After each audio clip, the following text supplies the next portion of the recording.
Good evening. I know that this is an academic debate, but since my friend Shabir wanted to have an exchange on whether the Bible is a book of peace, you're all about to witness the power of the gospel. Any sick person or violent person can convert to some religion and commit violence in the name of that religion. And when sick or violent people adopt an ideology and decide to kill, we don't learn much about the ideology. The serial killer, Jeffrey Dahmer, was a cannibal and an atheist, but I don't think we learn much about atheism from Dahmer's cannibalism. Colleen LaRose, a.k.a. Jihad Jane, is an apparently mentally unstable convert to Islam who was arrested for plotting to kill the Swedish cartoonist Lars Vilks. I don't think we learn much about Islam from LaRose's story. Disturbed people doing disturbing things isn't very informative. But there are cases of transformation that deserve special attention. When someone goes from violent to peaceful or from peaceful to violent, we should ask, what caused the change? Over the past few years, I've read numerous stories about confused parents whose sons and daughters have gone off to join terrorist groups. And the parents say over and over again, I don't know what happened. He got along with everyone when he was young. He was so friendly. He was so nice. We don't know how he became violent so quickly. Here we should ask what caused the change. Was it the ideology or something else? But the reverse is true as well. When someone wants to kill and then suddenly becomes compassionate or merciful, we should ask what caused the change. Was it the ideology or something else? Now, the world is filled with people who are much, much nicer than I am. But I think my experience here is relevant as an introduction to some of the material I'm going to be going into when I address whether the Bible is a book of peace. So I wanted to share a little of my background. Started when I was 5 years old. I had a raggedy little mutt named Goliath who would attack anything, including bus tires. And one day my mother got a phone call telling me that Goliath had been run over by a bus, and she had to tell me. So she turned to me with tears in her eyes and informed me that my dog was dead. And I looked back, and my first thought was, so what, it's a dog. And I couldn't figure out why my mom was upset over a dog. As the years went by, people started dying, family and friends, and I always had the same reaction. So what, they're just people. People die every day. Why do you care about these ones? Years later, many years later, psychiatrists would give me a piece of paper saying that I'm a sociopath, but I didn't know any of this back then. I had violent urges as long as I can remember. Usually if someone would annoy me or upset me, I would have just an extreme desire to take them out in the woods or something and torture them. But I resisted this urge because I was told you have to resist these kind of, it's like a smoker who gets on an airplane. You have the urge to smoke, but you're not allowed to smoke, and so just keep it to yourself. And so I would keep things to myself. Occasionally I would get called to the school counselor's office. David, why did you draw a picture of you killing all your classmates? Well, it's only a picture. It's not like I'm doing anything, right? As I entered my late teens, I had already figured out that I don't have to listen to what people tell me. I don't have to listen to what society tells me. I can do whatever I want, and that I'd been duped. So I started just doing whatever I felt like doing. Sitting beside one of my friends on the couch watching TV one day, and he grabbed the remote control out of my hand, and I just turned and punched him in his face. And I didn't feel bad about it. I felt like I was finally being myself and not holding back.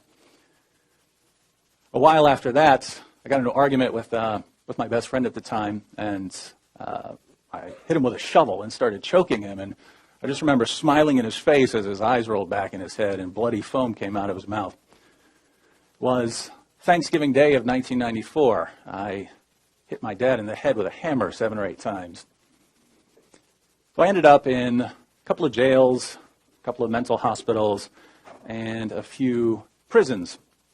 It was 1995, and I was in a mental hospital, and it was the day of the O.J. Simpson verdict. And all the crazy people were arguing about O.J. Simpson, and some were saying he didn't do it, and so he should go free. Others were saying he did do it, so he should go to prison. And I offered a third option. I just blurted out, hey, I hope he did do it, and I hope he gets away with it. And this guard heard me, and he starts yelling at me, going, that's sick, that's sick. And I couldn't figure out why this guy cared at all about some woman being murdered. A few weeks after that, I was talking to one of the administrators there at the hospital, and he was asking me about my views, and he eventually just stopped me and said, very calmly, if you don't see why that's wrong, then they have got you in the right place. This was several months later, and I was in a jail dorm making fun of a Christian named Randy, a guy who turned himself in for 21 felonies. This guy was very interesting. There'd be a fight in the dorm, and he wouldn't watch. He'd turn away and start praying for it to stop. This guy made me so mad that I started studying Christianity in order to refute what he was saying. And it was April of the following year that I became a Christian. The moment I became a Christian, ever since then, I've never had any desire to hurt anyone.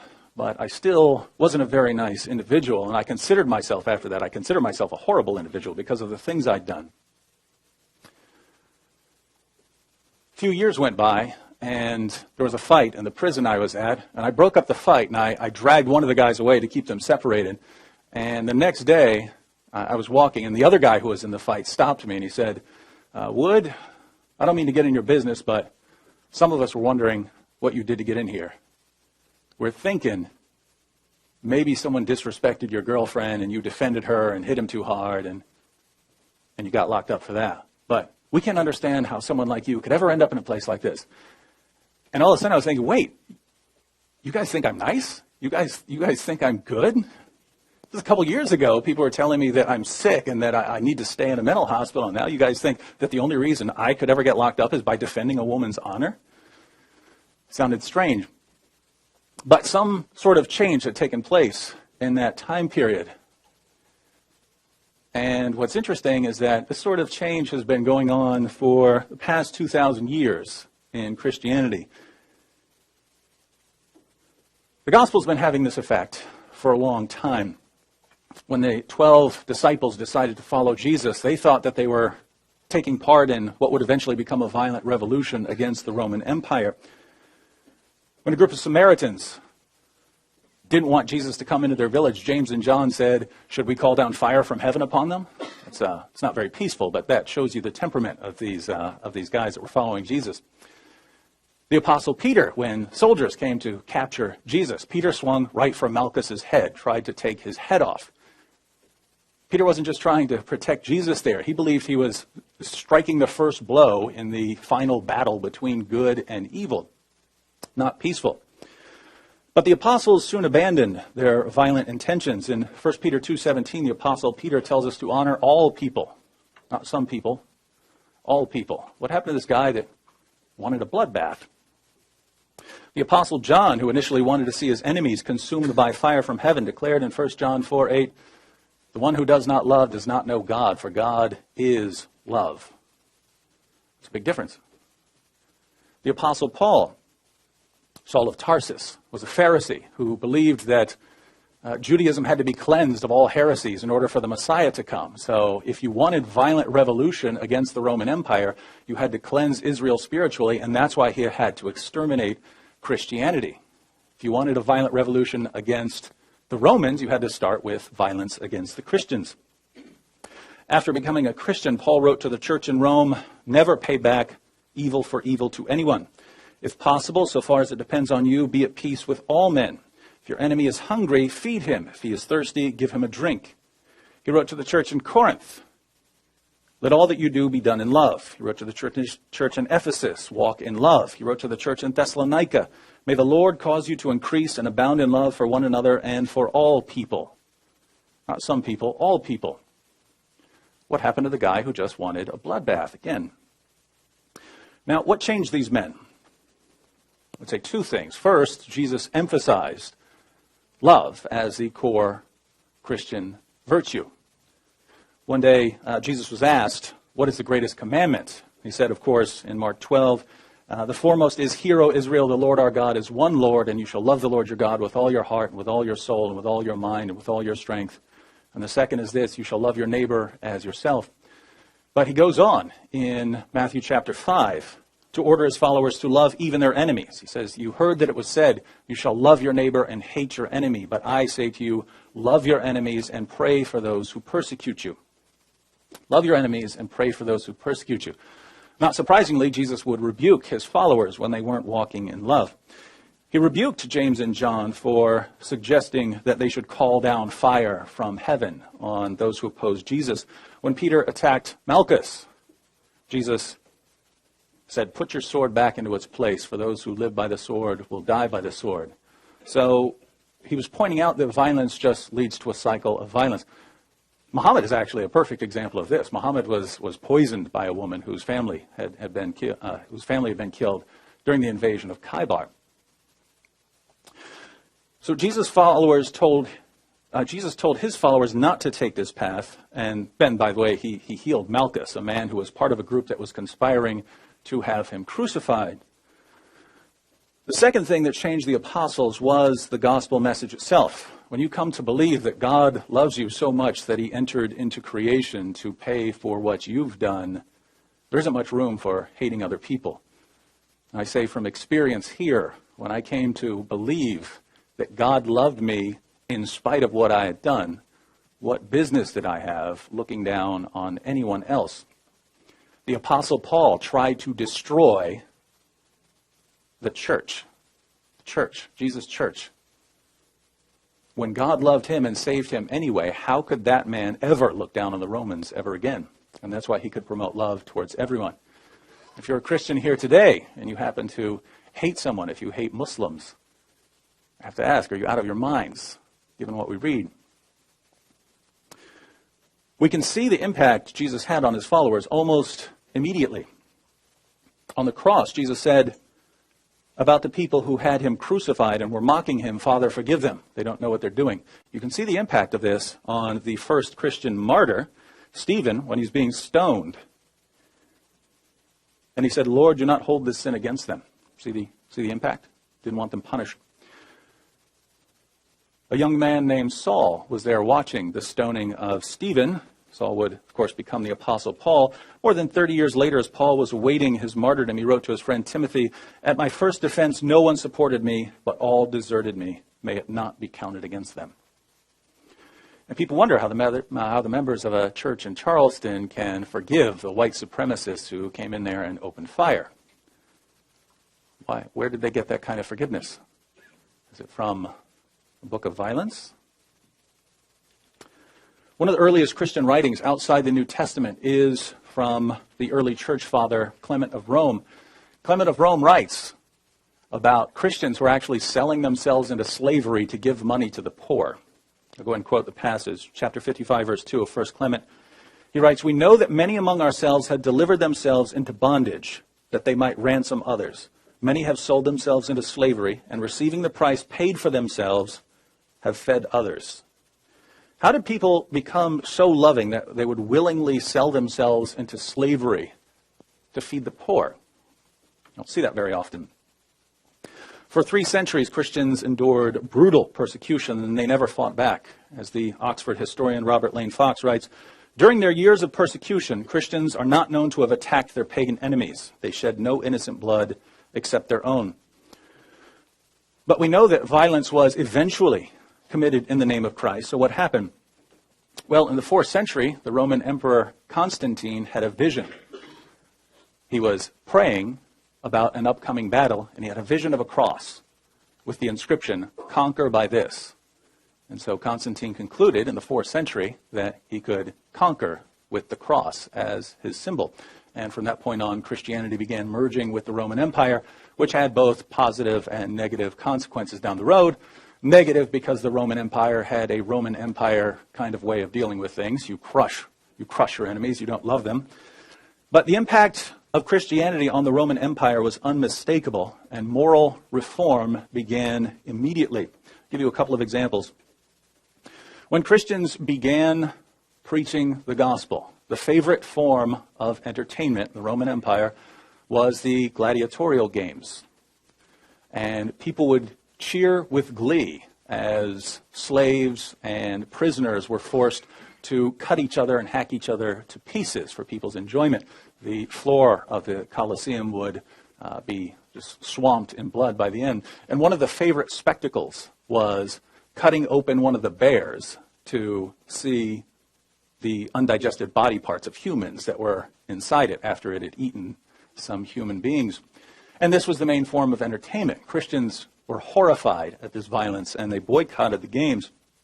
Marcus Minucius Felix records a 3rd century Roman condemnation of the Christian community as follows: "You do not attend our shows, you take no part in the processions, you are not present at our public banquets, you abhor the sacred games," the gladiator games. Within a century of Christianity becoming just a legal religion, the gladiatorial games were abolished throughout the Roman Empire. The British historian William Lecky comments, "There is scarcely any single reform so important in the moral history of mankind as the suppression of gladiatorial shows, a feat that must be almost exclusively ascribed to the Christian church." Infanticide, killing unwanted babies or leaving them exposed to die, was extremely common among the Greeks and Romans. Children born frail or with defects would be tossed in a river or left in the woods to die. Unwanted daughters would be tossed in a river or left in the woods to die. Christians condemned this practice in the 1st century. We read in the 1st century work, the Didache, "You shall not murder a child by abortion, nor kill that which is born." In the 2nd and 3rd centuries, Christians were collecting these abandoned children to care for them. After Christianity was legalized in 374, the Roman Emperor Valentinian, under the influence of Bishop Basil of Caesarea, outlawed infanticide and child abandonment. In the 1st century, it was standard practice for Christian churches to maintain lists of needy people who would be supported by the local church. Over the next few centuries, Christians would often care for orphans in their homes. But when Christianity was finally legalized in the 4th century, Christians invented orphanages. My father grew up in an orphanage, so he's in the debt of the Christians who invented them. In the same century, Christians invented hospitals. Prior to the spread of Christianity, there were places where soldiers could be treated, and there were places for people to go and get a diagnosis.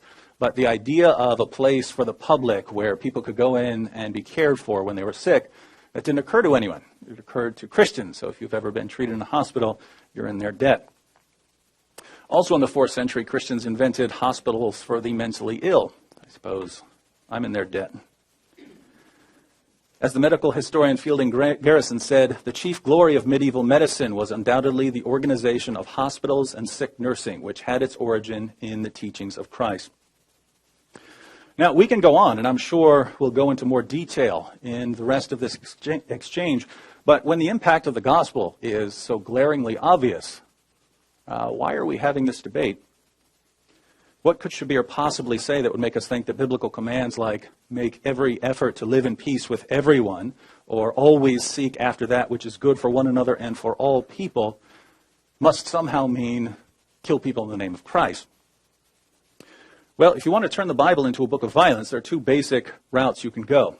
One, you can distort the teachings of Jesus and make them sound more violent. I'll never understand why people who claim to believe in Jesus distort his teachings, but it happens from time to time. 2, you can point out that there is violence in the Bible. So Joshua fighting the Canaanites, Moses fighting various groups, Saul fighting various groups. There is violence in there. But it seems very odd to say, yes, the final message of the Bible is that Christians are to love everyone and to honor everyone. But, there's violence earlier in it, and so it's actually a message of violence. It's especially odd to see our Muslim friends complain about violence in the Old Testament, since their prophet claimed that the Torah is the word of Allah. In Sunan Abu Dawud, Muhammad told the Jews to bring him a copy of the Torah. When they brought it to him, he said, "I believe in you and in the one who revealed you." So he certainly had a high opinion of these scriptures. And of course, in various places in the Quran, we have the affirmation of the inspiration, the preservation, and the authority of the Torah. So it's true that there is violence in the Torah, but the Torah is affirmed by both Christianity and Islam. The difference is that according to Christianity, this violence was limited both temporally and geographically, and it came to an end with the gospel, while in Islam the violence continues in a different form. So is the Bible a book of peace, given the final marching orders to love everyone, to honor everyone, to live in peace with everyone? I'd say that it's obviously a religion of peace and a book of peace.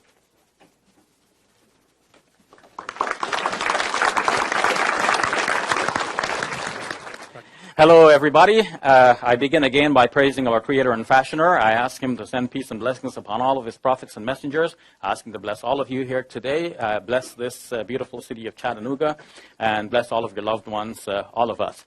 As we come to the final day of my public performance here in your great city, I want to remark on the fact that everyone I've met here in Chattanooga has been so nice. People at restaurants, people at stores, everyone, people at the hotel, and of course, my good friend Bassam. You're all wonderful folks, and I really enjoyed being here with you.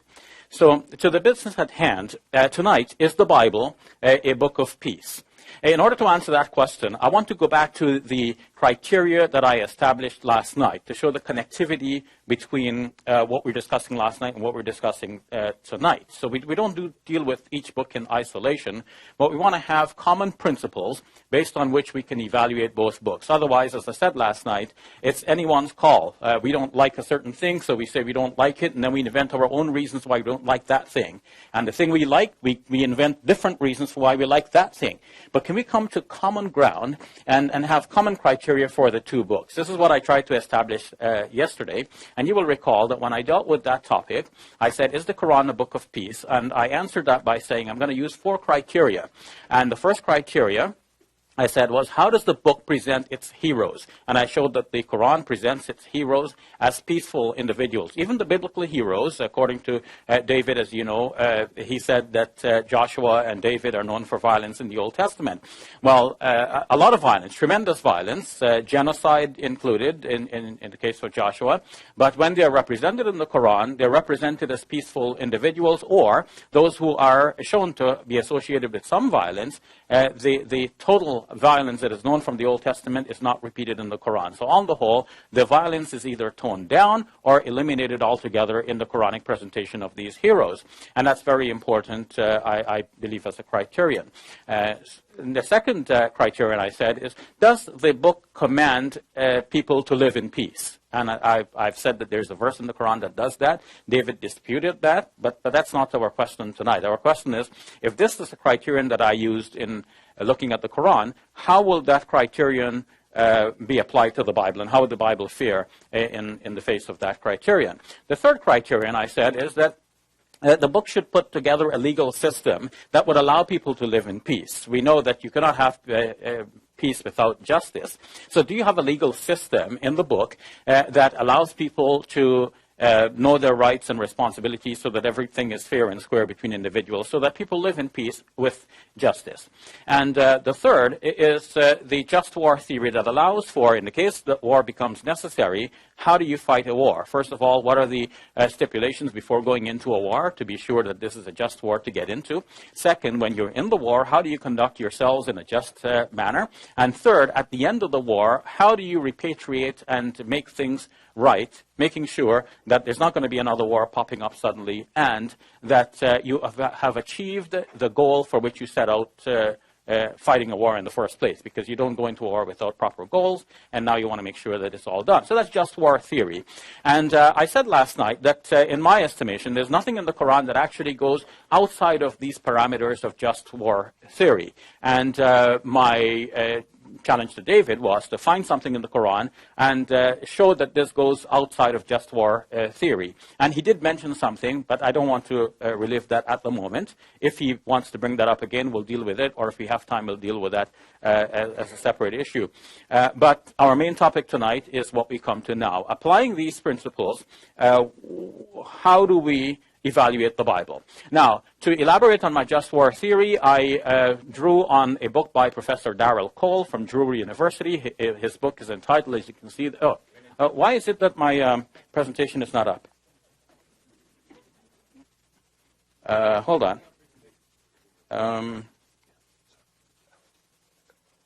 It should be HDMI, which is there, and laptop, perhaps. Mm-hmm. Oh, you know what? Because I didn't start it, actually. I just, here.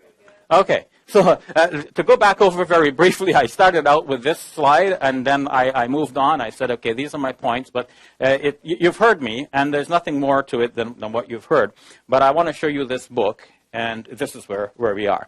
So Professor Darrell Cole has written this book. He's a professor at Drury University. He's a committed Christian, and he has given us the just war principles that comes out of the thinking of some great Christian philosophers and saints, starting with St. Ambrose. Then we went to St. Augustine and Thomas Aquinas, who said these are the 3 A's, if you remember. And then he went to also John Calvin, so he said that's the C, so we have 3 A's and a C for a good report card.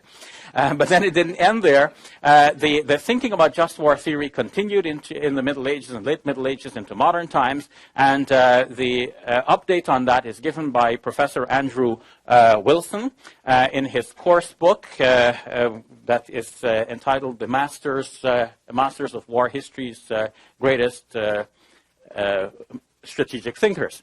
And so with this idea of just war theory, then, we want to see how does the Bible measure up to that. If there is a war, how is the war conducted? So that brings us to the question of tonight.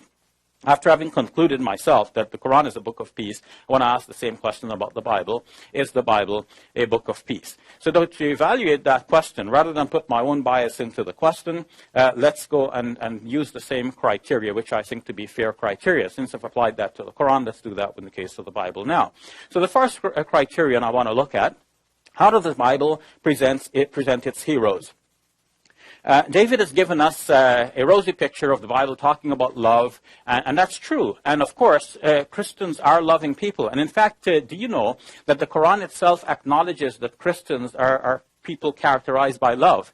In the 57th chapter of the Quran says, وَجَعَلْنَا فِي قُلُوبِ الَّذِينَ اتَّبَعُوهُ رَأْفَةً وَرَحْمَةً. And we have placed in the hearts of those who follow Jesus mercy and compassion. Ra'fa could be love and mercy, and also compassion, the next word that is there in Arabic. Correct me if I'm wrong, Bassam, or those of you who know Arabic here. So the Quran is acknowledging that Christians are great people. They are loving individuals. They're characterized by kindness and all of that. So all of the history that David has charted from the first century going to the later centuries of Christians setting up hospitals and so on, feeding people, taking care of the orphans, all of this is acknowledged. There's no dispute there. Now, how does the book itself measure up? Because it is possible that Christians are good people not because of the book itself, or maybe because of some parts of the book. Maybe they follow some parts of the book and ignore some other parts. We know in logic that there is the fallacy that fallacies related to causation. So people, instead of identifying the whole host of causes, they identify just simply one cause. So we need to find out the whole host of causes, like what caused Christian people to be as they are. So one cause is, yes, they have read passages in the Bible. For example, God is love, 1 John chapter 4, verse 8. Now, when we ask, is that the only teaching in the Bible? The answer may be different. What about the heroes? How are the heroes presented? Now, it's often said that, these people we're talking about, Joshua and David and so on, they're all from the Old Testament, right? So what about the New Testament? The New Testament supposedly presents a new picture. However, in the book of Hebrews, a number of persons are given as the great heroes who were so great that the world is not fit to bear them. And among these persons are David and others who, according to the book of Hebrews, what characterizes them as being great? They were conquerors. They were conquerors. And I thought David had a problem with Muhammad being a conqueror. And whether Muhammad was or not, that's a separate question. But if David has a problem with Muhammad being a conqueror, then how does this New Testament praise some people who were conquerors? So we have to get the whole list, and we can go to Hebrews chapter 11 and see that whole list before us. So we want to go to Hebrews. I'm in Hebrews chapter 1, going forward to chapter 11.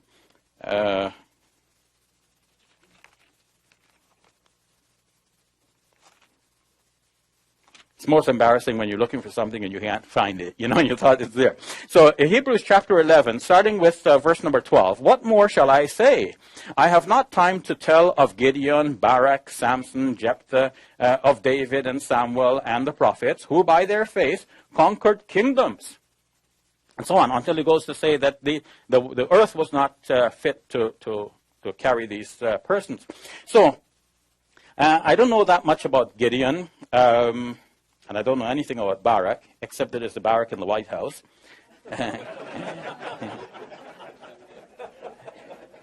But what about Samson? I remarked last night that Samson killed himself and a whole host of people in the arena. Now, you might say these were bad people, but do Christians kill bad people? Does the New Testament teach us to kill bad people? Well, it seems that in this part, the New Testament is celebrating the life and glory of a person who is known to be a mass killer. And I say this with hesitation. I mean, David is right. Muslims have to respect the Bible. And it is true that the Quran says that the Torah has in it revelation from God. And Muslims believe that. We're not denying that. Now, for the Muslim, the trouble is that there would be revelation also in these ancient books, but also those revelations are mixed with other things that people have put in there. So the Muslim needs to distinguish between the two. Another verse of the Quran, which David didn't mention, is the second chapter of the Quran, the 79th verse, which says, فَوَيْلُ لِلَّذِينَ يَكْتُبُونَ الْكِتَابَ بِأَيْدِيهِمْ ثُمَّ يَقُولُونَ هَذَا مِنْ عِنْدِ اللَّهِ لِيَشْتَرُوا بِهِ ثَمَنًا قَلِيلًا. Woe to those who write the book with their own hands and then say it is from God in order to profit thereby but a little. So from this passage, Muslims generally understand that previous scriptures were corrupted by human individuals. And you might be saying, okay, the Quran is saying that's a Muslim book. We don't have to worry about a Muslim book. But in fact, the Bible also shows that the Torah has been corrupted. Where? In Jeremiah chapter 8, verse number 8. Jeremiah, the prophet, is saying, how can you say we are wise and we have the Torah of the Lord, whereas the lying pens of the scribes have falsified it? Now, the translations in various books may be different, but that's the basic idea. Jeremiah is saying that the Torah, as they have them at that time, as they have it at that time, has been corrupted by the pens of the scribes. So now, for a Muslim, when we read the stories about David and so on, we're saying David was a great prophet of God. The Bible says that David was a man after God's own heart. How could Muslims accept that a man like this committed some of the atrocities that are mentioned of him in the Old Testament? So we don't think he did. One of the things that's mentioned about David is that he wanted to marry Michal, Saul's daughter, and Saul basically said to him, well, you want to marry Michal? Great, but you have to bring me 200 Philistine foreskins. Now, so the Israelites and the Philistines are always at loggerheads with each other, and Samson was usually going out and killing some Philistines and coming back. He's the hero of the Israelites. Now, David is the hero of the Israelites, so to get married, he has to bring 200 Philistine foreskins. Now, how do you get 200 Philistine foreskins? You have to scalp the men, right? Scalp. So, obviously, we'd have to kill them first and then scalp them in the right place and then bring back the proof that he has killed them. Then he gets the girl. None of this is mentioned in the Quran. What about Jephthah? Jephthah actually killed his daughter after having vowed to do so. And then God apparently fulfilled what he wanted, and so he had to carry out the vow.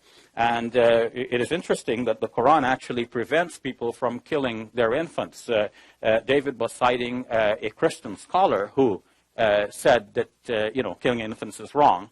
So it would be nice to have a verse of the Bible which says killing infants is wrong. And there is actually a verse as well about sacrificing your children to the gods. But the Quran itself prohibits people from killing their infants, because at the time when the Quran was revealed, girls were being buried alive. We learned from some of the early sources. So we go on to David. I mentioned David. That Samuel was receiving revelations from God. And his revelations were telling Saul that he had to go out and kill some more, because Saul was basically commanded to kill off the Amalekites. And he didn't kill them all off. So he spared some, and some animals. And Samuel's message to Saul was, God spoke to me and told me, man, you got to go out and kill some more. You got to kill them all off. So why kill them all off? Where does this idea come from? In the Old Testament, there's this idea of harem, which is related to the Arabic word haram, So there's a total ban put on a town, but it's not only on one town. There are many places. God said to Abraham, I'm going to give you this land, and within that land that God is giving them, everything that breathes has to be eliminated. So several people are named: the Hivites, the Jebusites, the Perizzites, the Amorites. I can't even remember all of the names. The Canaanites and the Amalekites. So Saul's problem was that he took pity on some of them. He didn't kill them all. Now, in Deuteronomy, one of the books of the Torah, details what's to be done. You get into this, if you're dealing with a place that God has given you as your possession, the Israelites are given possession of that place, then they kill everything that breathes. But if they go to another place, where outside of the range of which God has given them to possess, that means apart from what God has given them, they may have other conquering ambitions. If they go to this other place, then they should offer terms of peace. And if the people surrender under terms of peace, there is a way of dealing with them. But in the land in which God has given you, you kill everything that breathes. And so Saul did not fulfill the commandment, and that was the problem there. So the New Testament is approving of these great heroes. So that's my question. How does the book present its heroes? That's my first criterion. The second criterion is there a command in the Bible that says you should live in peace? And I'm sure there is. I haven't studied it in that great detail, and I'm sure that David will have verses lined up that deal with that.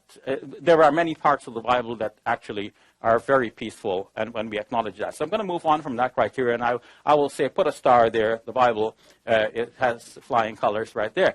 3, what about a legal system? About a legal system to let people live in peace. Now, we've already seen that the Old Testament actually does not have a universal legal system that will allow everybody to live in peace. In fact, sometimes people, like David, will say, oh, but now we have the New Testament, everybody can love each other and so on. What about the people in Palestine? The people in Palestine live in part of the land which the Israelites think has been given to them. They have the title deed. But the title deed, a book from God. So this book says that they own all of that land, and the Palestinians do not have a right to live there. So Jews are coming in from other parts of the world, flocking into Jerusalem because they think that they should be there, and the Palestinians are being shoved off of the more lucrative parts of the land. So even international decrees are defied by those who think we don't have to follow the international decrees. We can go set up our residence on the Palestinian land because it's not really Palestinian land. This land is our land. God told us. So these commandments in the Bible actually do have repercussions for peace in our present times. It is not a complete system of justice that will allow people to live in peace. Now, does the New Testament change that? No, actually no, because the New Testament reaffirms the right of the Israelites. The New Testament basically says, well, Christians are the new Israel, but there is ambiguity in the New Testament with Paul, for example, saying that God's promise is irrevocable. So he gave a promise to the Israelites. That promise is irrevocable. So the Israelites do own that land according to the Bible, both the Old and the New Testament. Today, there is a proposal that perhaps there can be a peaceful settlement between Palestinians and Israelites. Let's have a two-state solution and divide Jerusalem. We take East Jerusalem, you take West Jerusalem. Some say no. Why? Because God gave them Jerusalem. And the New Testament affirms that Jerusalem has that status, even all the way down to the book of Revelation, which I like David's statement, the marching orders. How does the book end? The book ends with Revelation reaffirming all of these things. Now, the just war theory. Does the book give you a just war theory? And in fact, no, we cannot approve of genocide. No just war theory is going to approve of genocide and ethnic cleansing. And yet we see that being done in the Bible again and again, over and over. Finally, I want to say something about the book of Revelation, because it's all this about, God is love and so on. Love your enemies, pray for those who persecute you. It sounds nice. But then the book of Revelation shows that when Jesus comes back, he will actually kill off the people who were his enemies. So he will persecute his enemies rather than pray for them. Moreover, there are indications in the book of Revelation that his faithful followers will be caught up into heaven with him, in the great rapture, and then they will come back with him to fight in his great army. To do what? To decimate the population.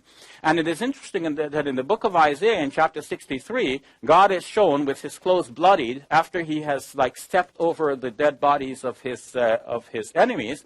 And now Jesus in the book of Revelation is shown like father, like son. He comes back with a sword coming out of his mouth. He kills his enemies. His garment is also red with the blood of his enemies. And when we debated a week or so ago in Detroit, David quoted for me a passage from the Psalms, Psalm 110, showing that God is saying to Jesus, "Sit at my right hand till I make your enemies your footstool." What does that mean? It means that Jesus is going to be sitting on a throne, and what is his foot going to rest on? The slain bodies of his enemies. And there is the undercurrent in the New Testament thinking that Jesus should be that victorious conqueror. So we have both. It is both a book of love and also a book of war and dreadful violence. Thank you.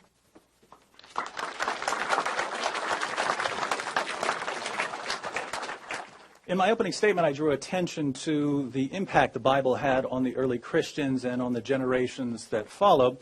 Before their transformation, Jesus' apostles wanted violent revolution. After their transformation, they wanted revolutionary love.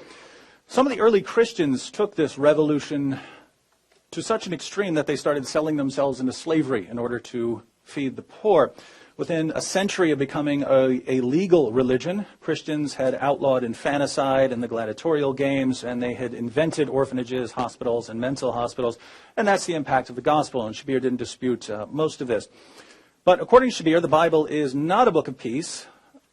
He says we need criteria for judging a book of peace. And I agree that we need criteria. I happen to reject most of his criteria as something that would decide whether a book is a book of peace. My criteria are much simpler. If the final marching orders of the book are to love everyone, to live in peace with everyone, I would say it's a book of peace. If the final marching orders of the book are violently subjugate unbelievers, I would say it's not a book of peace. But Shabir has other criteria. He says, how does a book present its heroes and role models? As I pointed out last night, Muhammad is presented as a role model who called for fighting unbelievers simply for being unbelievers, for only showing mercy towards one's fellow Muslims and never towards unbelievers, and so on. But if we're talking about biblical figures, Shabir has a couple of complaints that I wouldn't take very seriously and some that I would, and so I'm going to focus on those. But as far as the ones that I wouldn't take very seriously, Samson, when he's captured, he's a prisoner of war, and the people gather together to mock him and to mock Israel's God, and this is in the context of war, and he pushes down the pillars, and it brings down the people who are gathered together in the context of war. I wouldn't say that that would make the Bible a book of peace.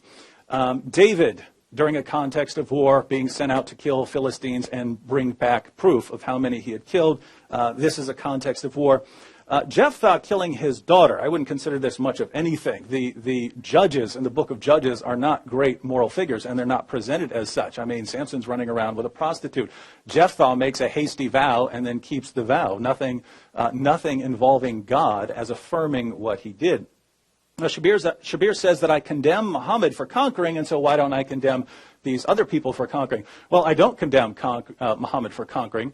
I would have a lot to say about him fighting unbelievers simply for being unbelievers, fighting and subjugating Jews and Christians for being Jews and Christians. I have a lot to say about that. But even there, just to clarify in case anyone is confused, my objection to Islam is not that it promotes violence towards unbelievers. My objection to Islam is that it's not true. I say that it promotes violence towards unbelievers because people keep saying that it doesn't, and the media keeps saying that it doesn't, and politicians keep saying that it doesn't. If we could get past that and look at what Islam actually teaches, we could then ask the question whether it's true or not. Now, so the issues that would be more important would be what Shabir has called genocide. And yesterday he said, I called it genocide. I don't call it genocide. And there's actually a problem here. There's actually a problem here with Shabir's interpretation of these texts. Now, Shabir says that these passages in the Old Testament are calling for genocide. And I will grant that if you read the passage without the surrounding text, that you might come to that conclusion because that's what it sounds like it's calling for. It sounds like it's saying completely wipe everyone out, completely destroy everyone. That's what the text sounds like it's saying. If you read the rest of the text, you will see it can't possibly mean that. I don't mean I'm interpreting it differently. I mean it can't possibly mean what Shabir says it means. So these texts that call, he pointed to texts in Deuteronomy, for instance, which call for completely wiping people out. Side by side with these texts, in fact, far more common are commands to drive them out and claims that God will drive them out before you. Now, how are these two reconcilable? One, think of the two commands. One, go and wipe everyone out. Leave alive nothing that breathes. And in the same text you would find, drive them out before you. What's going on there? We would look at those as complete contradictions, not in the ancient Near East.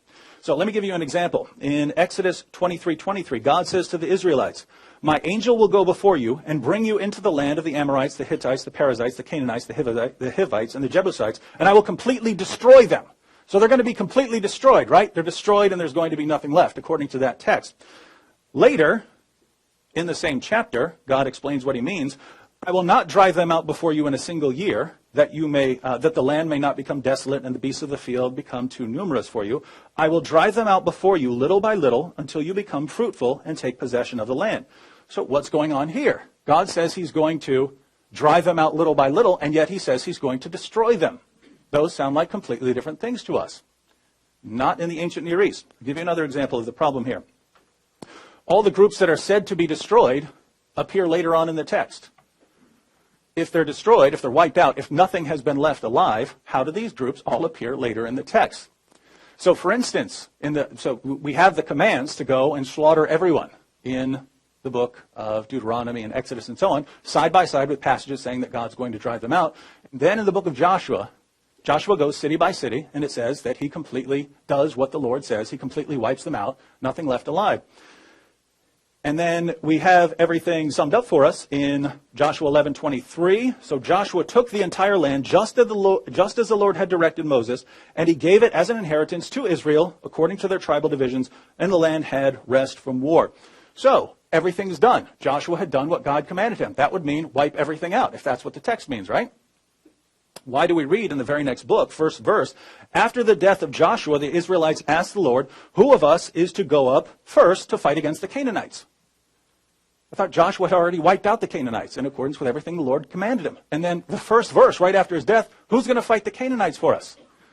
This should be telling you something is going on. They're using language in a way that we don't. If drive people out of the land is used side by side with utterly destroy them, that should be the first clue. And when the groups that are said to be killed and destroyed are around later in the text, that should be the second clue.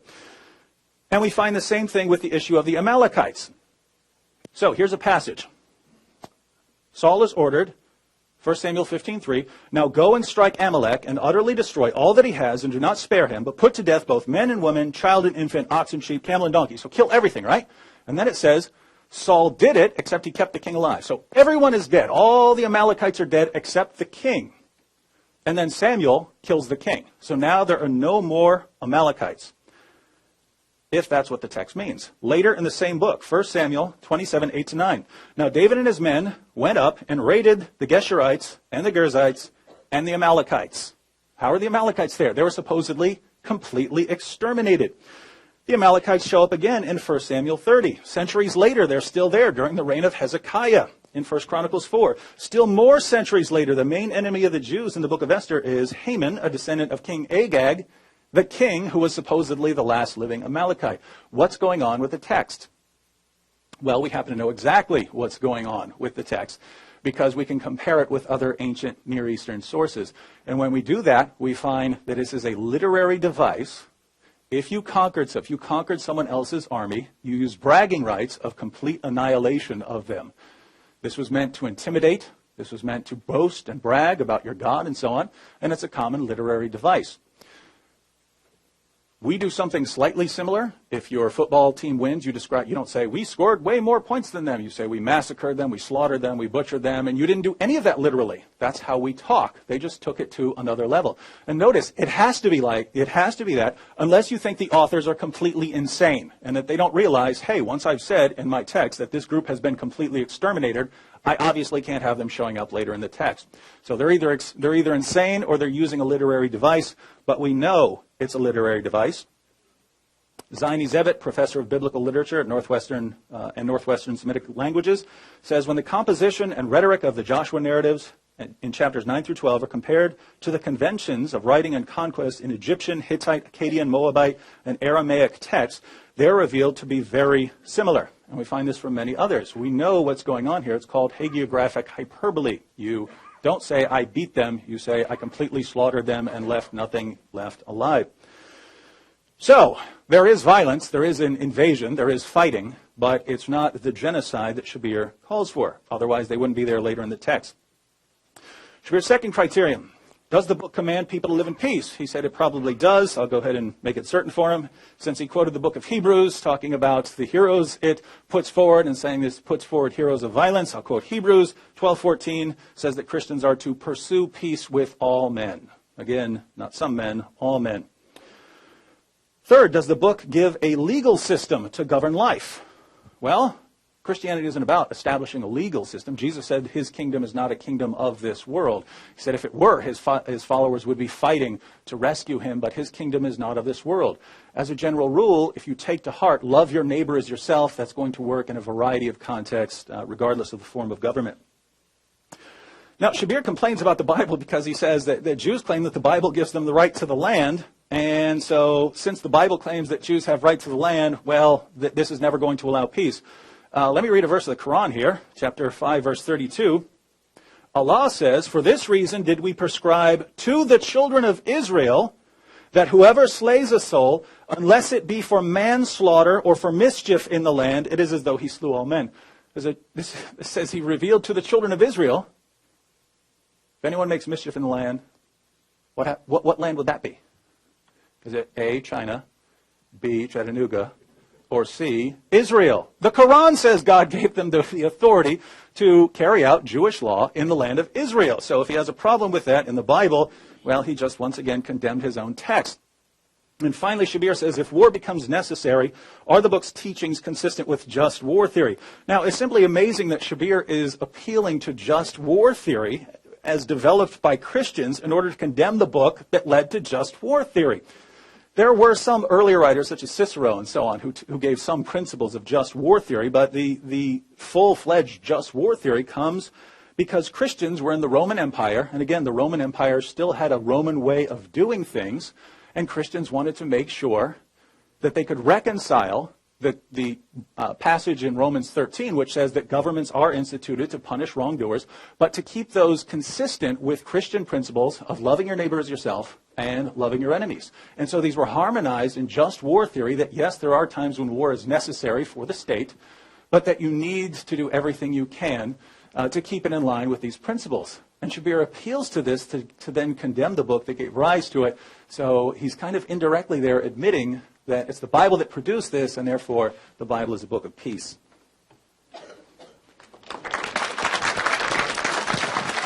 You guys hear me?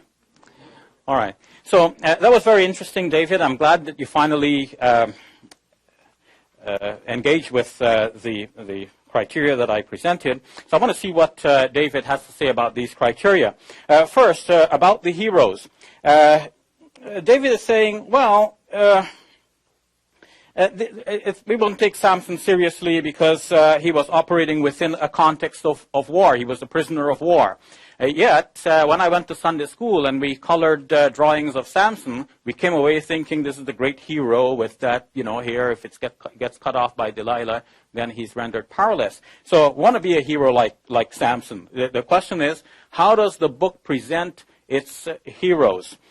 David, I took an interest in slingshots when I knew the story of David, but the story didn't end with the slingshot. The slingshot in the Bible only knocked Goliath out. The rest of the story is that David went and cut off his head. So the violence goes on and on. But in the Quran, we just have a simple statement. وَقَتَلَ دَاوُدُ جَالُوتَ. David killed Goliath. That's the end of the story. It doesn't say anything more. None of that bloody detail. Jephthah. Okay, I'll give up Jephthah. I'm even sorry that I even mentioned it. But I just mentioned it because it came in the sequence here. Because that doesn't have violence. It doesn't have repercussions for violence in society, unless you're thinking that maybe somebody is dealing with a child, thinking the child is possessed by the devil, and it can have repercussions. But I'm gonna leave that one alone. Forget about Jephthah. So, David, you scored a point. Now, he's saying that he does not condemn the Prophet Muhammad, peace be upon him, for conquering. But let's think about what he's actually condemning the Prophet Muhammad, peace be upon him, for, and how that compares with these heroes of the Bible. David says that the final marching orders in the Quran, which Muhammad is giving, or which Muhammad is revealed or receiving by revelation according to Muslims, that these enjoin violence against non-Muslims because they are non-Muslims. And as I pointed out yesterday, Sherman Jackson in his article, Jihad in the Modern World, has explained with reference to Fred Donner that in that context, in 7th century Arabia, it's different from now. Like nowadays, you sit safely thinking that nobody's going to attack your country. Why? First of all, because America is a great and powerful nation. You don't expect that somebody's going to attack you. But second, countries don't generally attack each other nowadays because they all are subscribing to certain international conventions that says we're not going to attack each other, so we can all sleep in peace at night. But in the time of the Prophet Muhammad, peace be upon him, as Fred Donner has pointed out, the general idea was that people are at a state of war unless they have entered into a specific covenant. And with that idea in mind, the question is then, who did the Prophet Muhammad, peace be upon him, enter into covenants with? And as long as people have entered into covenants with him, he would not attack him, and he does not expect them to attack he would not attack them, and he would not expect them to attack him. So it is in that context that when we look at the Quran, we see, for example, what David is citing as final marching orders comes in the 9th chapter of the Quran. The 29th verse, he has cited to show that Muslims are somehow going to fight against Jews and Christians in general, but that's not what the verse says, literally. If you take the verse literally, the verse is saying that you should fight against those from among the people of the book, who could be Jews, Christians, and others as well, those from among the people of the book who do not believe in God. Now, we have some Christians in this room here. We have some Christians in this room. Okay, if you don't believe in God and you're a Christian, just raise your hand. Okay, that means there's nobody in this room to whom that verse applies. Because that verse is saying, fight against those people of the book who do not believe in God, and do not, and so on. So there are a number of criteria. So for somebody to meet all of those criteria and to follow the verse literally, it just would not apply. Now, David might say, well, okay, in that case, the verse is meaningless. And then I can say, well, if the verse is meaningless, you can't say that this verse is commanding you to do something if you don't know what the verse is commanding you to do. So now let's say ISIS is trying to recruit a young Muslim and saying, come join our forces and let's go kill some people. And the young man says, okay, well, who said we should kill these people? And ISIS says, God says. So the young man says, well, show me the verse where it says God says.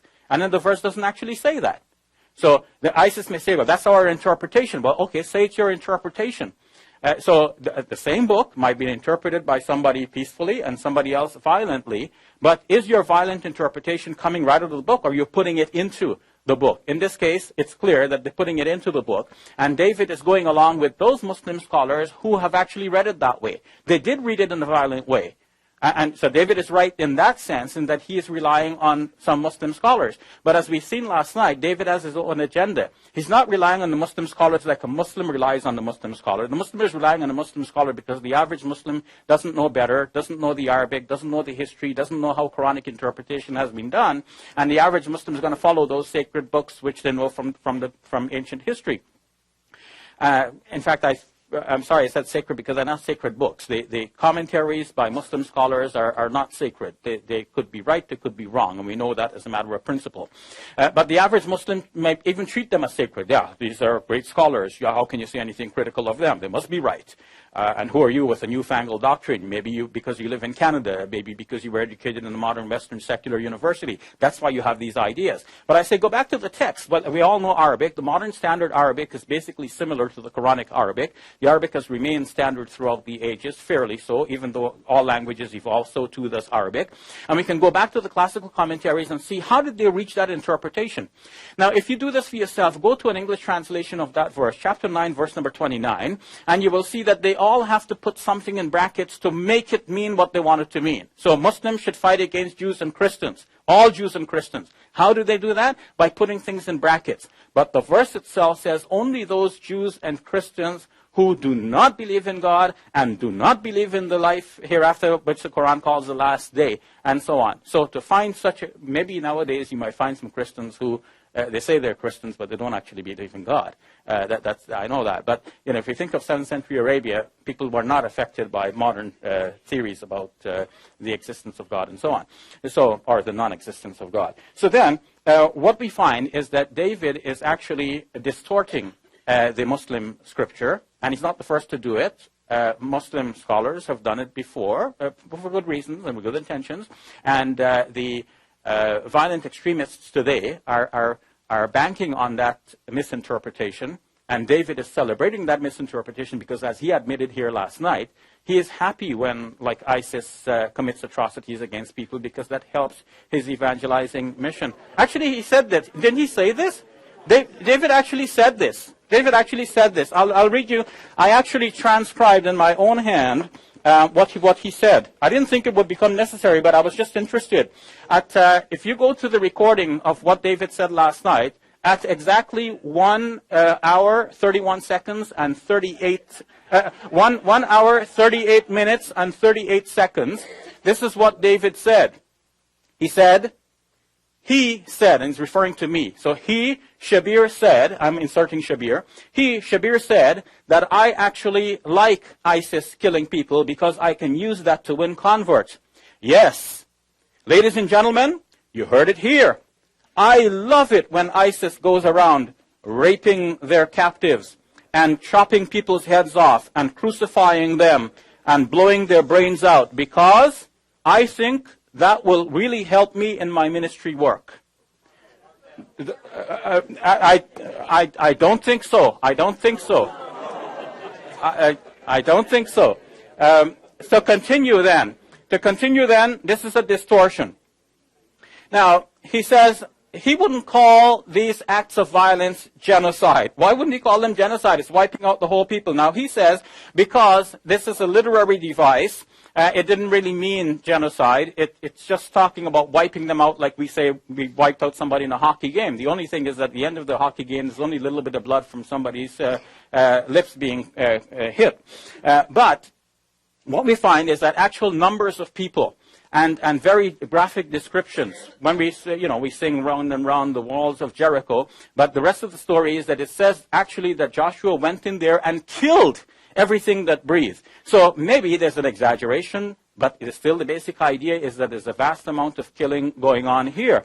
And what he has cited actually is the fact that the Bible does contradict itself. There are various writers. So somebody wrote the book of Joshua, somebody else wrote Judges, and they have different ideas. So even though in the book of Joshua it's saying that everybody has been killed off, these people pop up again by a different writer because a different writer has a different idea. I said last night that I don't blame Joshua for this. I don't think Joshua is being properly represented in these books. These are not historical. I agree with that study. That shows that these are not really historical. Yes, there is evidence that people survived. But this, what he's calling a literary device, is pointing to the fact that the text literally says that Joshua wiped out these people. So it is genocide. City by city, one after another. What about 1 Samuel chapter 15? Yes, so when you come down, everybody killed off except the one king, and then Samuel comes and kills the king. So it is like very specific. People are being killed. It's not just a literary device. What about the legal system? Well, if we see what is the system, in Deuteronomy chapter number 20, there are instructions specific. What do you do with the cities that you attack? You lay siege to them. If they agree to be subjected to you, you force them into labor. If they refuse, you do battle with them. You lay siege to them. And then when God delivers them into your power, you put every male to the sword. And then the women and the children you keep for yourselves. And then what about the cities in the area which God has given you? Then you kill everything that breathes. This is very specific. It's not just a literary device. It's not that I am misrepresenting or misunderstanding the Bible. Scholars of Christianity struggle with the same thing. Show Them No Mercy is a book co-authored by some Christian evangelical scholars. They're admitting as a fact that this genocide took place. They're now asking, what do we do with that? How do we understand it in reference to the New Testament. So they're not disputing the fact. Now, finally, Laying Down the Sword by Philip Jenkins. On page number 13, this is what he has to say. If the founding text shapes the whole religion, then Judaism and Christianity deserve the utmost condemnation as religions of savagery. Of course, they are no such thing, nor is Islam. I respect Judaism, I respect Christianity, I respect the Bible. I didn't say that the Bible is not a book of peace. David misquoted me when he said that. I said to you, and you heard me, that it is peaceful and also violent. Take it the way you like. Thank you. Thank you, Shabir. Now, Shabir went back to his first criterion, how does a book present its heroes and role models? He said in Sunday school, Samson and David are presented as heroes. According to the Bible, Samson's a dirtbag, right? I mean, let's face it, this guy's going around, messing around. This guy's doing everything he's not supposed to do as a follower of God. The point of these stories, because Muslims don't exactly have the same thing in Islam, the point of the stories about God taking horrible sinners and doing something with them is a consistent theme throughout Scripture. It's Jesus who is the one who is perfect. And Muslims have this idea that prophets are sinless or something like this. It doesn't come from the Quran. That doesn't come from the Quran itself. That's a Muslim myth that developed over time. But so Samson is you would lift him up for doing something in spite of his massive failures. David is actually described as a man after God's own heart. But the things David did that were wrong, like the affair with Bathsheba and so on, he's condemned for that and judged for it and suffers for the rest of his life for it. So it's not saying be like David in every way. David is portrayed as a sinner who is nevertheless used by God in a mighty way. Now, Shabir asks, well, what do I condemn Muhammad for if I'm not condemning him for conquering? He says that Fred Donner says that in that context you were at war unless there was some sort of agreement. You're just at war with everyone. Let's look at the text Shabir quotes, because Shabir quoted Surah 929, and apparently this is talking about atheist Christians and Jews, those who don't actually believe in God. Let's read the verse. Fight those, chapter 9, verse 29 of the Quran, fight those who believe not in Allah, nor the last day, nor hold that forbidden which hath been forbidden by Allah and His Messenger. So if you don't forbid the same things that Muslims forbid, if you eat pork and Islam forbids pork, you don't forbid the same things, therefore this applies to you. Nor acknowledge the religion of truth. What's the religion of truth? Islam, right? According to this text. You Christians, you acknowledge Islam as the religion of truth? Well, what's it say? Fight those who, and then it gives this list of criteria for fighting you. Nor acknowledge the religion of truth from among the people of the book, Jews and Christians, until they pay the jizya with willing submission and feel themselves subdued.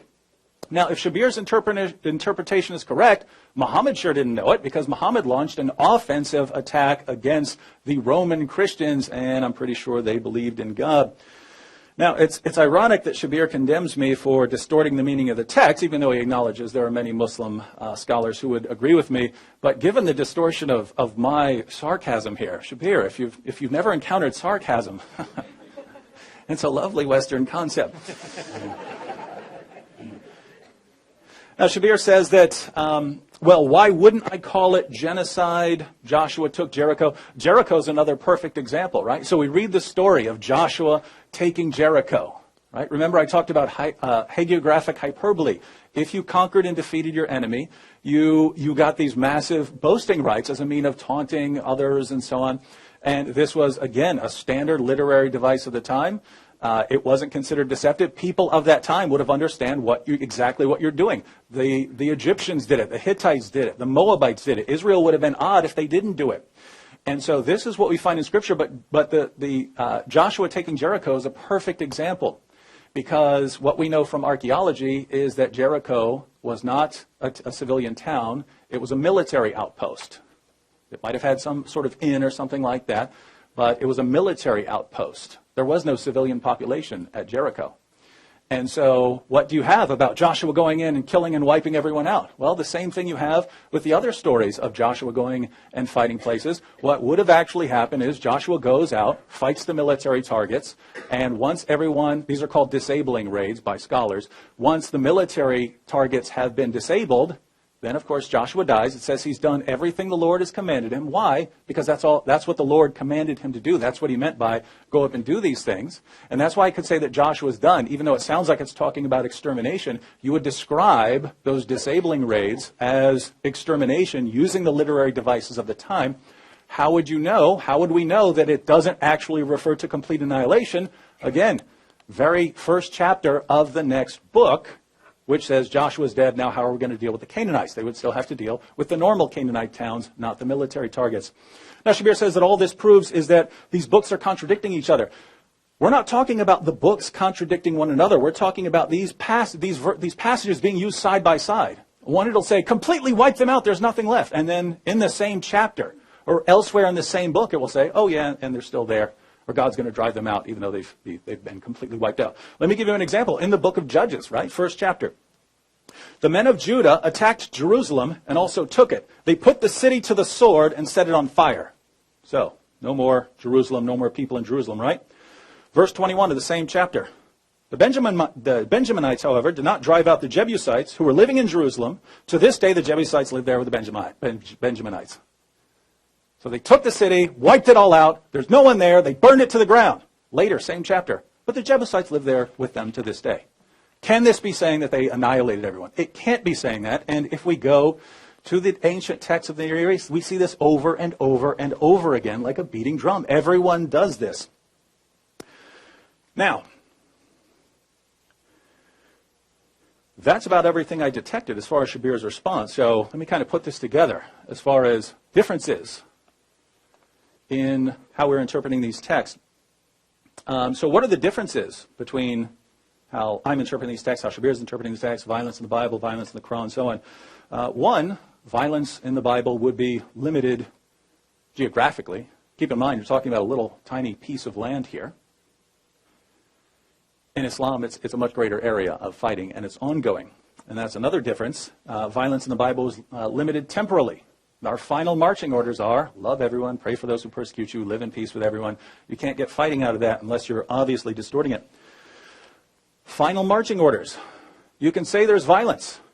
As we saw this, the Quran and the Bible both affirm the Old Testament. So we both have to deal with this, but the final marching orders of the Bible, what's the takeaway message? Love your enemies, pray for those who persecute you, honor everyone, live in peace with everyone, pursue peace with all men. What are the final marching orders of the Quran? Fight those who do not believe. Those who are with Muhammad are severe against disbelievers, merciful among themselves. Very different takeaway message. And so the final difference here would be you can correct a Christian who decides to commit violence in the name of Jesus Christ, right? If someone says, hey, I was reading that story about Joshua, and I decided I'm going to go kill me some Canaanites. You can sit down and read the Bible beginning to end and accurately show him there are different covenants, and the covenant you are under, the blood of Jesus Christ, that tells you the rules that you are supposed to follow as part of your covenant. There is an earlier covenant, old covenant, new covenant. There is a new covenant that you are under. It gives you specific commands. You have to follow those commands. The reverse is true of Islam. Yes, you can have tons of peaceful Muslims. Most of the Muslims I've ever met in my life are peaceful.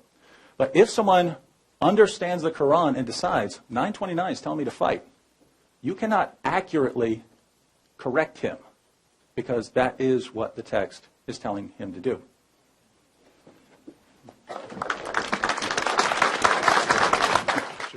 I always carry some books, right? And it's a good thing I still have my microphone on. We ready? Okay. So David says he was using sarcasm, and if that's what you say, then I leave it between you and God. Yesterday this came up, and you didn't reply when I expressed my shock that you had said it. And it seems now that the audience is willing to grant you that you have said this in sarcasm, and that left the opening for you to say that that's what you did, and God knows whatever is true. But let's leave that point.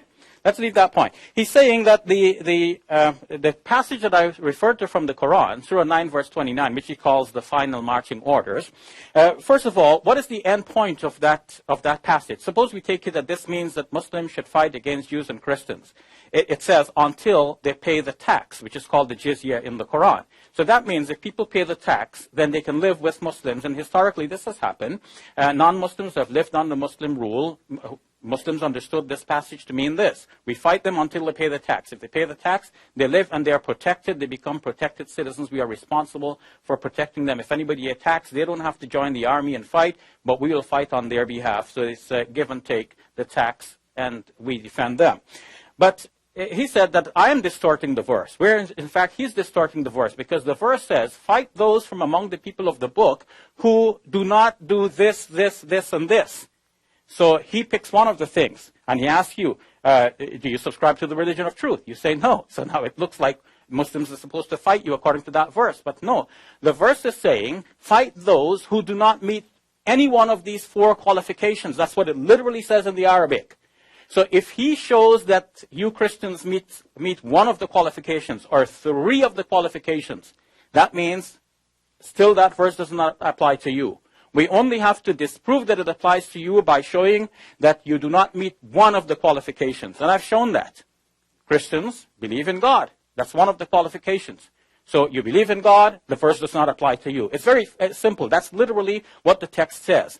Now, it's true that Muslims did not take it so literally, and they applied it to Jews and Christians more generally. But the fact that they have done so does not mean that the Quran says so. And our question in these two debates is, what does the Quran say and what does the Bible say? Is the Quran a book of peace? Is the Bible a book of peace? So we want to know what the book itself says, because if Muslims turn out to be violent, we can call them back to the Quran. We can say to the ISIS guys, look, you're not really following the Quran. You said you are, but you're distorting the book. But David really wants to say to the ISIS guys, you guys are right.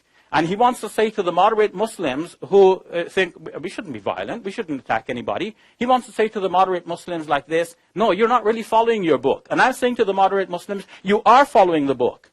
Because this passage in particular does not tell you to fight against Jews and Christians generally.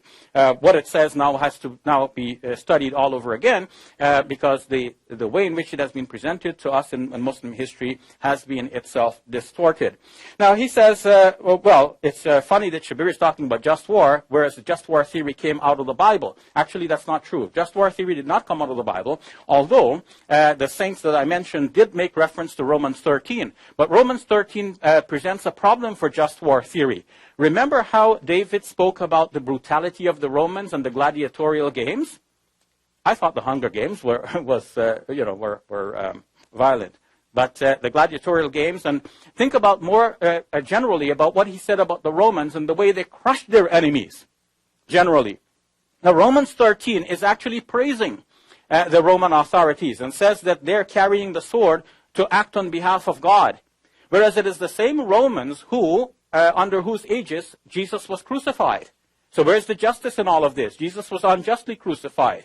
He didn't claim what they said he was claiming, and they crucified him. That passage itself poses a problem for just war theory, but nevertheless, it's a good thing that Christian scholars did come up with just war theory. They didn't come up with just war theory because of the Bible. They came up with just war theory as a reasonable response to the fact that there are going to be wars, and they're asking us Christians, which war can we support? And they're coming up with good reasons, but those reasons are not coming straight out of the Bible. In fact, often in contradiction to the Bible, in contradiction to those passages which denote genocide. David says, this legal system that I'm talking about, if I criticize the Bible, I'm indirectly criticizing the Quran, because the Quran says that God gave the land of Israel to Israel. The passage he quotes for that is Surah 5, verse number 32.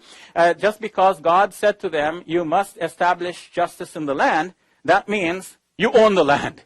That's a far cry from establish justice in the land to you own the land. But there's another passage in the Quran, in the 17th chapter, in which God commands the Israelites to live in the land, to dwell in the land. And the word there in Arabic is uskunu, and that word is related to being in tranquility. So live peacefully in the land. In chapter 5 as well, the Quran tells the Israelites to enter into the land in a submissive manner, not going in fighting. So it's the Bible that tells them that you should go in and fight and kill everything that breathes. I think David is misrepresenting the Bible. So let me look at some passages here. Deuteronomy chapter 13. If you hear that people are worshiping another god in any of the lands that God has given the Israelites, what are the Israelites to do? You shall put the inhabitants of that city to the sword. placing the city and all that is in it, even its livestock, under the ban. Having heaped all of its spoils in the middle of its square, you should burn the city with all of its spoils as a whole burnt offering to the Lord your God.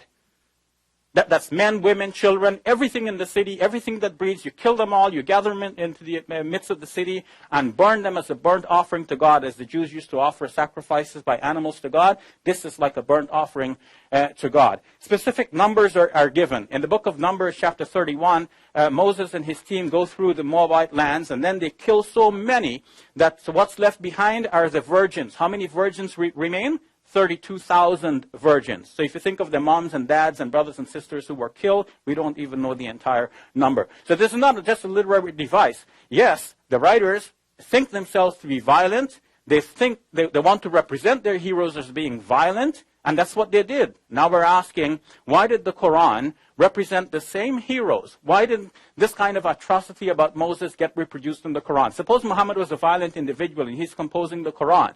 And he wants to be violent himself. Why doesn't he show that the role models of the past were as violent as he wants to be? Why is he showing them to be so peaceful in the Quran, whereas they're known to be violent elsewhere? He is giving a different picture. He's turning the attitude of the believers towards a new direction, towards peace and away from violence. Am I the only one saying that because I don't understand the Bible? Peace and Violence in the New Testament by Michel Desjardins. Michel traces all of the passages in the New Testament, in particular, Peace and Violence and the New Testament. I'm sorry, that's the title of the book, Peace and Violence and the New Testament. So she shows that Jesus is represented two ways. One, very peaceful, one, violent. And she says that finally there's no good resolution for that, but it does make it very uncomfortable for her reading and seeing that this is how Jesus is represented in the two ways. I'm saying the two ways are there, and Christians pick the peaceful way, but there's also a violent strain. Thank you.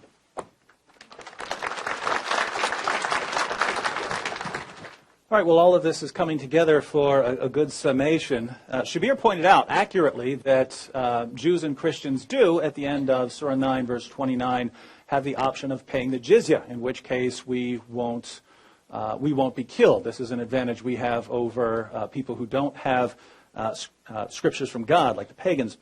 But this is meant to be a humiliation. As far as Muhammad's comment on jizya, Sahih al-Bukhari, as the introduction of chapter 88, the Prophet said, "My livelihood is under the shade of my spear, and he who disobeys my orders will be humiliated by paying jizya."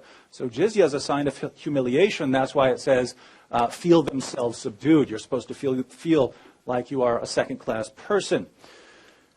By the way, the very next verse, as we saw yesterday, is chapter 9, verse 30 of the Quran, which gives the justification. And the Jews say Ezra is the son of Allah, and the Christians say the Messiah is the son of Allah. This isn't just saying believe, if you believe in God in any sense. This is talking about you have to believe in Allah. You believe what Allah, what the Quran says about Allah. You have to believe in what Islam teaches about the last day. As far as proof of this, chapter 9, verse 30, the Jews say Ezra is the son of Allah. The Christians say the Messiah is the son of Allah. These are the words of their mouths. They imitate the saying of those who disbelieved before. Allah's curse be upon them, how they are turned away. This is the justification for fighting us in the previous verse. Don't go with me. Here's Ibn Kathir on this. He says, fighting Jews and Christians is legislated because they are idolaters and disbelievers. Allah encourages the believers to fight the disbelieving Jews and Christians who uttered this terrible statement and lies against Allah. So that's the justification there. Shabir, now turning to the Bible, he says that Romans 13 is praising Roman authorities and presents a problem for just war theory. So just war theory doesn't arise from the Bible. That's completely false. Romans 13 is written by Paul, where he tells us that rulers are given authority by God to punish wrongdoers and so on, and that we have to submit to them. That in no way conflicts with obligations for rulers.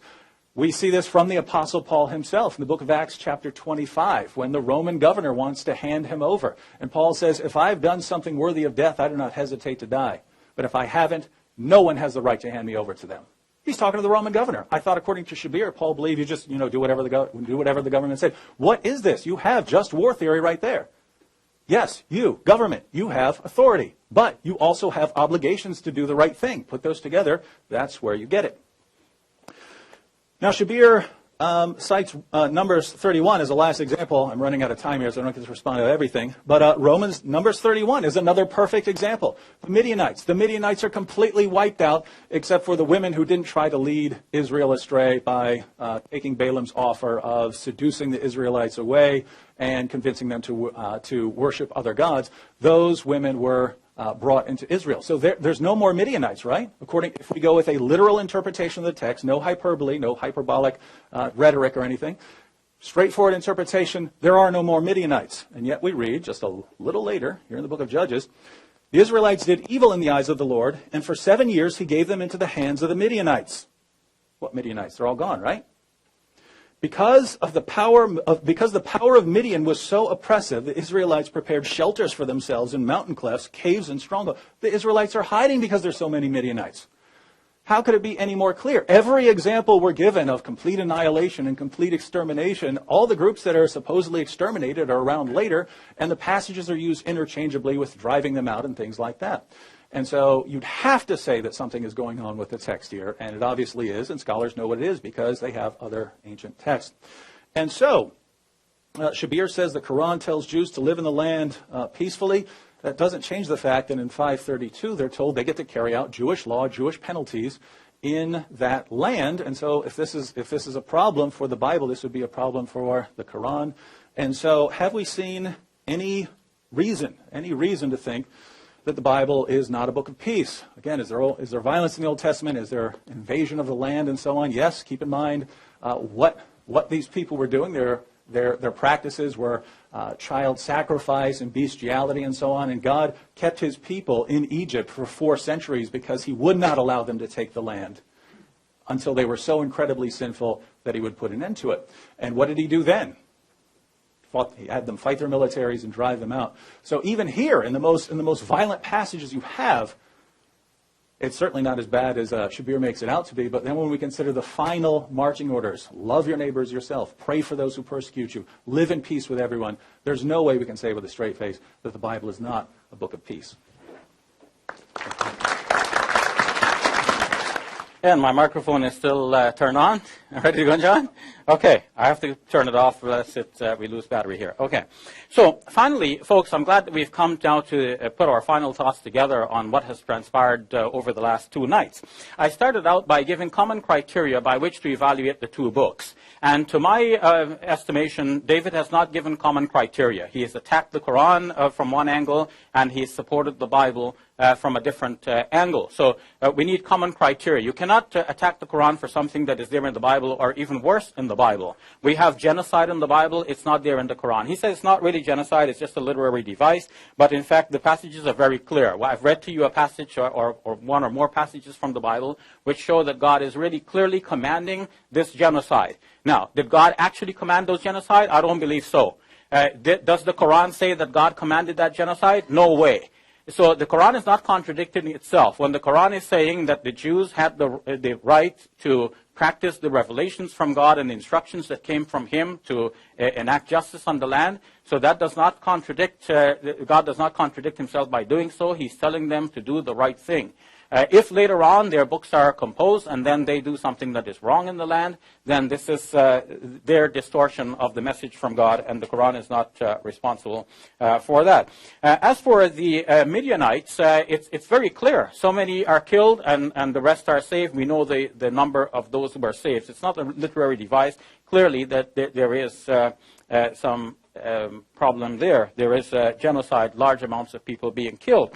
So when we look at the Quran, then we see that I have delineated my classifications and my conditions for determining whether a book is a book of peace or not. And I've said the first thing is, how do you represent your heroes? And we have seen that many heroes of the Bible are misrepresented, I would say, as people who enacted genocide and ethnic cleansing. The Quran actually gives a different picture of those heroes and presents them as pictures of peace. Second, is there a passage which actually commands us to enter into peace?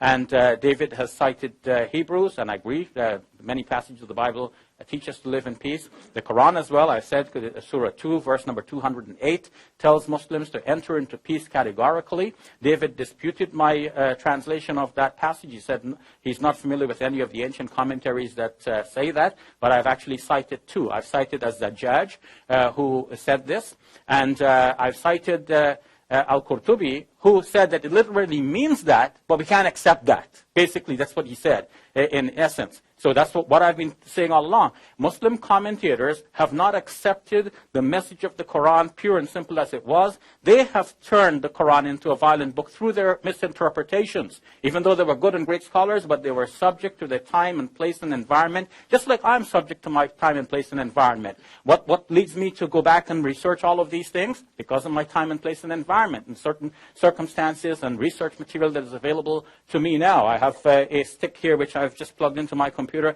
giving me access to 12,500 ancient Arabic books. So we have tools, we have different circumstances and so on, so we can go back and re-examine certain things. So the Quran does actually command people to live in peace. The third thing, does it have a legal system? I think the Bible really fails on this point, because especially the New Testament, David said the legal system is left to others, because Jesus said, my kingdom is not of this world. So this world is left to somebody else to run according to their own devices, the Romans especially, with the gladiatorial games. That's going to be justice in the land. And then the last point I said is that does it have a legal system, and does the just war theory. I said that everything in the Quran falls within just war theory. Even when the Prophet Muhammad, peace be upon him, went into war, he went as a legitimate authority. This is where ISIS and others fail. This is where the young man living in this great city takes it upon himself. He's not a legitimate authority. He cannot think we Muslims are at war with America and I'm going to go attack some installation or some Marines or something like that. He's just not a legitimate and proper authority. He fails on the first point. Whereas it is clear in the Quran that Muslims are to obey their authorities. Wa ulil amri minkum, the Quran says. And we have to obey whatever authorities are above us. And in fact, the Prophet Muhammad, peace be upon him, only went to war when he was a legitimate authority and when he had the responsibility to protect his citizens and to protect the oppressed people. So he was following actually just war theory. Whereas, in fact, when we look at the Bible, we see that this does not fall into just war theory, because we have genocide and ethnic cleansing, not on one occasion, but on several occasions. Maybe this did not happen historically. It's not really true. But the Bible is celebrating it as though it is true, and therefore the Bible fails on this point. Thank you.